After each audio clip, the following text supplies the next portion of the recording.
The University of Madrid, for example, did an in-house study on nearly 1,000 teenagers. And the sole goal of the study was to determine the sleep patterns of these students and then correlate that sleep pattern with their test results. Out of those nearly 1,000 students, 25% of them classified themselves as a morning person, and 32% of them classified themselves as a night owl. Oh, and the other roughly 50% didn't feel like they qualified in either of the groups, so they were just kind of neutral sleepers. Regardless, once they had the sleep patterns of every one of these participants, they then went on to track their academic output. And how this was tracked was the university would monitor the final grades for each of these students in major subjects. Math, science, writing, stuff like that. Unsurprisingly, the results of this study showed that participants that stayed up later or were night owls scored higher than morning types across the board, specifically on inductive reasoning.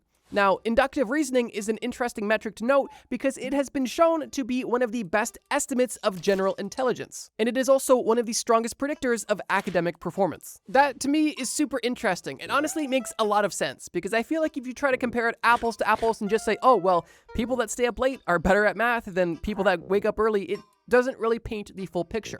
Being gifted in math really only demonstrates one sort of intelligence, while inductive reasoning kind of covers general intelligence, which could apply to any subject. But of course, these weren't the only studies to suggest that people that stayed up late were potentially more intelligent, or at least had better inductive thinking skills. The US Air Force, for example, did a study on their recruits, and what they found was that their night owl recruits were significantly more able to think laterally than their early bird recruits, even in morning meetings, which kind of just adds insult to injury because morning time is literally the natural habitat of early risers.